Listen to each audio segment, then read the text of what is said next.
Social Studies Grade 8 Unit 1 Physical Characteristics of the Earth ይሄ ማለት ምንድነው? ስለ planet Earth አካላዊ ባህሪያት ምን እንደሆኑ በዚህኛው ቻፕተር በዋነኛነት ለመመልከት እንሞክራለን። The first lesson Forces shaping the Earth's surface. So this means ማለት ነው ይሄ የምድርን ውጫዊውን አካል ሼፕ ያደረጉ ኃይላት ምንድናቸው የሚለውን ነገር በዋነኛነት በዚህኛው ቶፒክ ለማየት እንሞክራለን። ሶ ሌሰን ኦብጀክቲቭን ስንመለከት ተማሪዎች ይህን ሌሰን ከጨረሳችሁ በኋላ ማድረግ ያለባችሁ ነገር ምንድነው? Describe internal and external forces shaping the surface of the earth and identify landforms created by external and internal forces. So በመጀመሪያ ደረጃ ማድረግ ያለባችሁ ነገር ምንድነው? ኢንተርናል እና ኤክስተርናል የሆኑ ፎርሶች የምድርን ፕላኔት ኤርዝን ውጫዊውን ሰርፌስ ሼፕ ያደርጉ ፎርሶች ምን እንደሆኑ እነሱን ለመግለጽ ትሞክራላችሁ። በሁለተኛ ደረጃ ደግሞ ምንድነው የምታደርጉት? በእነዚህ ፎርሶች አማካኝነት የተፈጠሩ ላንድ ፎርሞች ምን አይነት እንደሆኑ ለመለየት ትሞክራላችሁ። ኦኬ internal forces and the resulting landforms. So internal forces are forces that comes from the inside of the earth. These forces forms the ups and downs on the earth. So these forces include folding, faulting, volcanism and earthquakes. Okay. So internal forces ስንል በዋነኛነት ኢንተርናሊ አክት የሚያደርጉ ወይም የራሳቸውን አክቲቪቲ የሚያከናውኑት ኢንተርናሊ ሲሆን ሜጀር አክቲቪቲያቸው ምንድነው? በዋነኛነት የተለያዩ ፊቸሮችን ፎርም ማድረግ ይችላሉ። ለምሳሌ አፕስ ዳውንስ የመሳሰሉ ገጽታዎችን ፎርም ማድረግ የሚችሉ ግን ሞስትሊ ወይም በዋነኛነት ኢንተርናሊ የራሳቸውን አክቲቪቲ አክት የሚያደርጉ ፎርሶች ናቸው። እነዚህም ፎልዲንግ፣ ፎልቲንግ፣ ቮልካኒዝም እና ኤርዝኩዊክ የምንላቸው ነው። እነዚህም አንድ በአንድ በደንብ ለመመልከት እንሞክራለን። Okay, the first one. Folding is the bending of upper layer of the earth due to the earth's movement from one or two sides. ይሄ ማለት ምንድነው? ይሄ በተለይ curving, bending means curving of upper layer of the earth ነው። ይሄ ማለት የምድር ውጫዊ አካል ሲታጠፍ በኢንተርናል ሙቭመንት አማካኝነት ሲታጠፍ የሚፈጠር ፊቸር ምን እንለዋለን? ፎልዲንግ እንላለን። ፎልዲንግ ሁለት አይነት ፎልዲንግ አይነቶች አሉ። the first one is upward bending የምንለው ነው። ይሄ ምንድነው? አንቲክላይን የምንለው ሲሆን ሁለተኛ ደረጃ ደግሞ ያለው ምንድነው? ዳውንዋርድ ቤንዲንግ የምንለው ነው። ይሄ ምንድነው የምንለው? በሌላ ቋንቋ ሳይንክላይን የምንለው ነው ማለት ነው። ኦኬ ታይፕስ ኦፍ ፎልድ ማውንቴንስ እና በፎልዲንግ አክቲቪቲ አማካኝነት የሚፈጠሩ ሁለት አይነት ማውንቴኖች አሉ። እነሱም based on the time interval they form በሁለት እንከፍላቸዋለን። ኦልድ ፎልድ ማውንቴንስ ኤንድ ያንግ ፎልድ ማውንቴንስ ብለን በሁለት እንከፍላቸዋለን። ይሄን ደግሞ የምንከፍልበት ቤዝመንት ምንድነው? በተፈጠሩበት ታይም ኢንተርቫል ዲፔንድ በመሆን ነው። ሶ ኦልድ ፎልድ ማውንቴኖች ከ300 እስከ 250 ሚሊየንስ ቢፎር ፕሬዘንት ባለው ታይም ፔሪድ የተፈጠሩ ሲሆኑ ያንግ ፎልድ ማውንቴንስ የምንላቸው በዋነኛነት ከዛ ፔሪድ በኋላ ባለው የተፈጠሩ ናቸው። ኦኬ the second internal activity faulting የምንለው ነው። faulting is the crack on the earth's crust. It is formed by the force of tension and compression. So faulting የምንለው በዋነኛነት በምድር ውጫዊ ገጽታ ላይ ወይም outer layer of the earth ላይ የሚፈጠር ስብራት ነው። ይሄ በዋነኛነት በምን አማካኝነት ይከሰታል? በሁለት ፎርሶች አማካኝነት ይከሰታል። እነዚህም force of tension and force of compression ናቸው። ሶ በእነዚህ ፎርሶች አማካኝነት የሚፈጠሩ ምን አይነት ላንድ ፎርሞች ነው የሚሉትንም ደግሞ ተከትለን እናያለን። So this movement of the earth will result in the formation of the following landforms. The first one is Rift Valley, the second one is Block Mountains. So ቅድም እንዳልናቸው faulting በዋነኛነት ክራክን ነው በupper layer of the earth form የሚያደርገው። due to the force of tension የሚፈጠረው Rift Valley ሲሆን due to the force of compression ደግሞ የሚፈጠረው Block Mountains። So Rift Valley የምንለው ለምሳሌ ተመሳሳይ ሌየር ያለው ላንድ በመካከላቸው ላይ ያለው ወደ ውስጥ ተሰብሮ በሚገባበት ጊዜ የሚፈጠር ሲሆን ብሎክ ማውንቴን ደግሞ በተመሳሳይ ሄይት ላይ ያሉ ላንዶች በመካከላቸው ያለው ጉብታ ሆኖ ሲወጣ የሚፈጠር የማውንቴን አይነት ነው ማለት ነው። Okay, the third one, volcanism. Volcanism is the process by which molten rock, which is called magma, is forced out to the surface of the earth. So the magma that reaches the surface is called lava.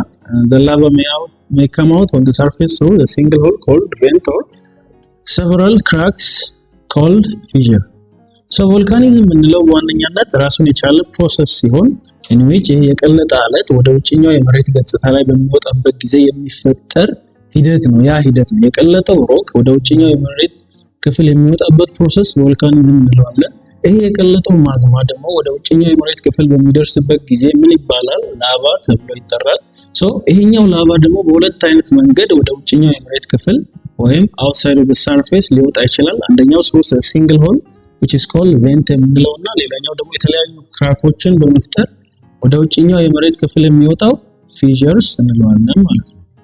Volcanic activities may result in two different types of landforms. These are extrusive landforms, which is formed on the surface of the earth. They include volcano, crater, lava. The second one is intrusive landforms, which is resulted from solidified magma before reaching the surface of the earth. ይህ ማለት ምንድነው? በቮልካኒክ አክቲቪቲ አማካኝነት ሁለት አይነት ላንድ ፎርሞች ይፈጠራሉ። የመጀመሪያው ኤክስትሩሲቭ ላንድ ፎርም ነው። ይሄ ምንድነው? ይሄ ቅድም እንዳልነው የቀለጠው ማግማ ወደ ውጭኛው የመሬት ክፍል በሚወጣበት ጊዜ የተለያዩ ላንድ ፎርሞችን ይፈጥራል። ለምሳሌ ቮልካኖ ሊሆን ይችላል፣ ክሬተር ሊሆን ይችላል፣ ላቫ የምንላቸው በዋነኛነት ኤክስትሩሲቭ ላንድ ፎርምስ የምንላቸው ናቸው። ኢንትሩሲቭ ላንድ ፎርም የምንለው ደግሞ የቀለጠው ማግማ ኢንተርናሊ ወይም ኢንተርናል ሳይድ ኦፍ ዘ ከርስት ላይ ሶሊዲፋይድ ሆኖ የራሱን ፊቸር ይፈጥራል። ያ ደግሞ ምን እንለዋለን? ኤክስትሩሲቭ ላንድ ፎርምስ ብለን እንገልጸዋለን። ኦኬ ታይፕስ ኦፍ ቮልካኖስ የቮልካኖ አይነቶች there are three types of volcanoes አሉ። The first one is active volcano, the second one is dormant, and the third one is extinct volcanoes. Active volcanoes, this type of volcanoes are recent history of eruption. They are likely to erupt again. For example, Ertalle, Fentalle. The second one is dormant volcano. They are not erupted for a very long time, but they may erupt at future time. Extinct volcano, they are dead volcanoes that are not expected to erupt in the future. ይሄ ማለት ምንድነው? ሶስት አይነት የቮልካኖ አይነቶች አሉ። የመጀመሪያው አክቲቭ ቮልካኖ ሲሆን እነዚህ በዋነኛነት የቅርብ ጊዜ የፍንዳታ ታሪክ ያላቸው ናቸው። ድጋሚ የመፈንዳት እድል ያላቸው ናቸው። ለምሳሌ የኤርታሌ፣ ፈንታሌ የመሳሰሉ ቮልካኖች። በሁለተኛ ደረጃ ደግሞ ዶርማንት ቮልካኖች አሉ። እነዚህ በጣም የረጅም ጊዜ የፍንዳታ ታሪክ ያላቸው ናቸው ወይም ለረጅም ጊዜ ያልፈነዱ ናቸው። but in future ይፈነዳሉ ተብለው ኤክስፔክት የሚደረጉ ናቸው።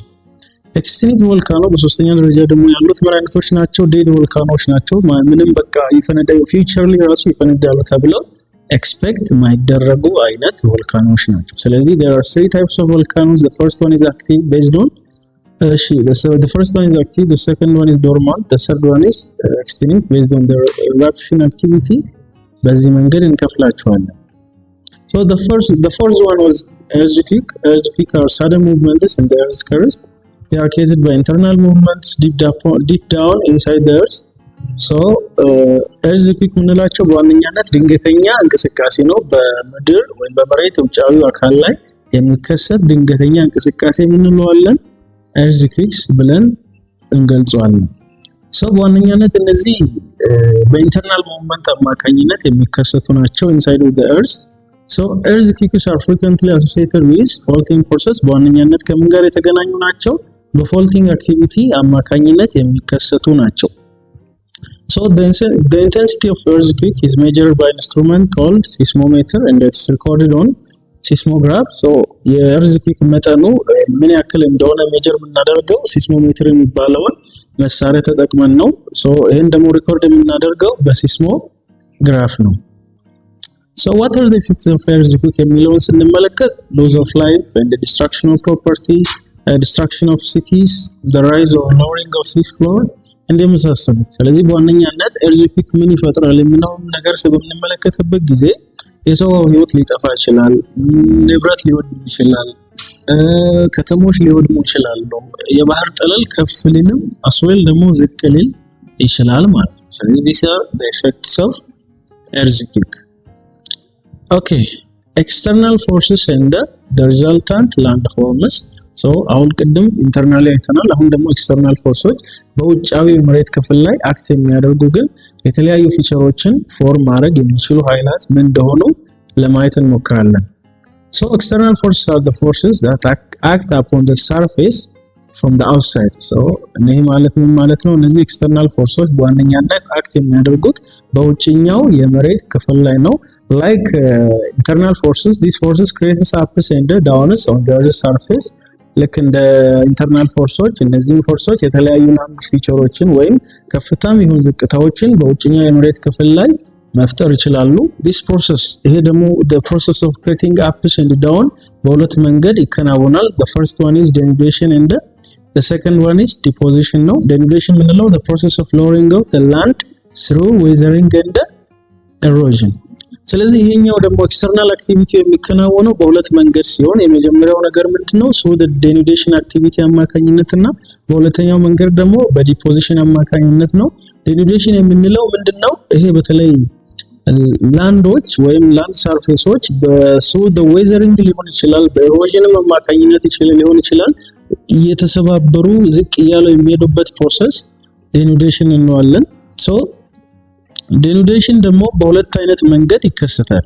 አንደኛው weathering ነው፣ ሌላኛው ደግሞ erosion ነው። weathering ምንለው weathering refers to the breaking down of the rock into smaller pieces and the second one is erosion. It's the movement of broken rock and the soils from one place to another by running water, winds and heats.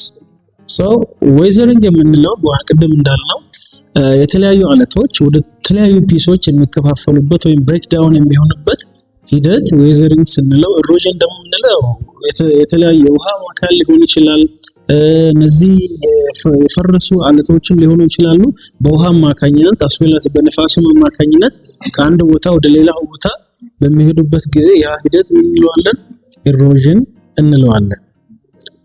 Okay, so composition and the structure of the Earth's atmosphere በዚህኛው ቶፒክ ላይ ይህን ቶፒክ ከጨረስን በኋላ ተማሪዎች ማድረግ ያለባቸው ነገር ምንድነው? Describe different layers of the Earth's atmosphere and their characteristics. So Earth's atmosphere ወይም የምድር ከባቢ አየር በተለያዩ ሌየሮች ይከፈላል እና እነዚህ ደግሞ የራሳቸው ባህሪ አላቸው። እነዚህ ነገሮች ምን ለማድረግ ትሞክራላችሁ? ዲስክራይብ ለማድረግ ትሞክራላችሁ። አሁን Earth's atmosphere composition እናያለን። The air that surrounding the Earth is called atmosphere. ምድርን ከቦ ያለው አየር ምን ተብሎ ይጠራል? አትሞስፌር ተብሎ ይጠራል። ወይም በቀላሉ ከባቢ አየር የምንለው አትሞስፌር ብለን ዲፋይን ልናደርገው እንችላለን። it is a colorless tasteless gas found above the Earth's surface. ይሄኛው በተለይ አትሞስፌር የምንለው ከለር የሌለው የራሱ ቴስት የሌለው ጋዝ ነው። በዋነኛነት በውጭኛው የመሬት ክፍል ላይ ወይም ከፍ ብሎ የሚገኝ ጋዝ ነው።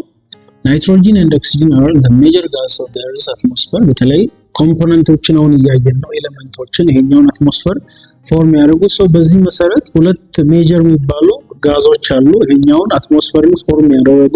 the first one is nitrogen ሲሆን the second one is oxygen ነው ማለት ነው። nitrogen is the most abundant gas in the Earth's atmosphere. It makes up to 78% of Earth's atmosphere. ናይትሮጂን በጣም ዋነኛው ሜጀር የሚባለው ጋዝ ነው። በኤርዝ አትሞስፌር ላይ 78%ን የሚጠጋውን የምድርን ከባቢ አየር ይሸፍናል። the second most abundant gas ደግሞ ምንድነው? mostly primarily produced by plant ነው። this is oxygen የምንለው ነው። ስለዚህ እነዚህ ሁለቱ በአጠቃላይ ወደ 98% የሚጠጋውን የከባቢ አየር ምን ያደርጋሉ? ይሸፍናሉ ማለት ነው። structure of the Earth's atmosphere ስናይ ወይም ሙቀሩን በምንመለከትበት ጊዜ the Earth's atmosphere divided into 4 layers አራት ፓርቶች ይከፈላል። እነዚህም ትሮፖስፌር፣ ስትራቶስፌር፣ ሜሶስፌር እና ተርሞስፌር ናቸው። ልክ ቅድም እንዳልኳችሁ የእርዝ አትሞስፌር በአራት ሌየሮች ይከፈላል። የመጀመሪያው ትሮፖስፌር ሲሆን ሁለተኛው ደግሞ ስትራቶስፌር፣ ሶስተኛው ሜሶስፌር እና አራተኛው ተርሞስፌር ነው። የመጀመሪያውን ስንመለከት ትሮፖስፌር it is the lower layer of the atmosphere based on state ባለው ከፍታ መሰረት ዝቅ ብሎ የሚገኘው የአትሞስፌር ሌየር ነው ወይም ፓርት ነው። it extends from sea level to 8 up to 16 kilometer and all kind of weather changes takes place only in this layer. ይሄኛው ሌየር ከባህር ጠለል ከ8 እስከ 16 ኪሎ ሜትር ከፍ ብሎ የሚገኘው ሌየር ነው ወይም ፓርት ኦፍ አትሞስፌር ነው። የተለያዩ ዌዘር ቼንጂንጎች የሚከናወኑት በዚህኛው ሌየር ኦፍ አትሞስፌር ላይ ነው። it has uniform temperature that decreases whenever there is an increase of altitude. በዋነኛነት በዚህኛው ሌየር ኦፍ አትሞስፌር ላይ አልቲቲዩድ ከፍታ እየጨመረ በሄደ ቁጥር there is a decrease in temperature አለ ማለት። ስለዚህ በዋነኛነት all kind of weather changes የሚከናወኑት በየትኛው ሌየር ላይ ነው? only in this layer. The second one, stratosphere, it extends from the tropopause, which is the higher boundary of troposphere, up to 50 kilometers. It has a high concentration of ozone gases. በሁለተኛ ደረጃ የምናየው ስትራቶስፈር ሲሆን በዋነኛነት ከላይኛው የትሮፖስፈር ክፍል እስከ 50 ኪሎ ሜትር ወደ ላይ ከፍ ብሎ የሚገኝ ነው። በዋነኛነት ከፍተኛ የሆነ የኦዞን ጋዝ ክምችት ያለበት የአትሞስፌር ሌየር ላይኛው ስትራቶስፈር የምንለው ነው ማለት ነው።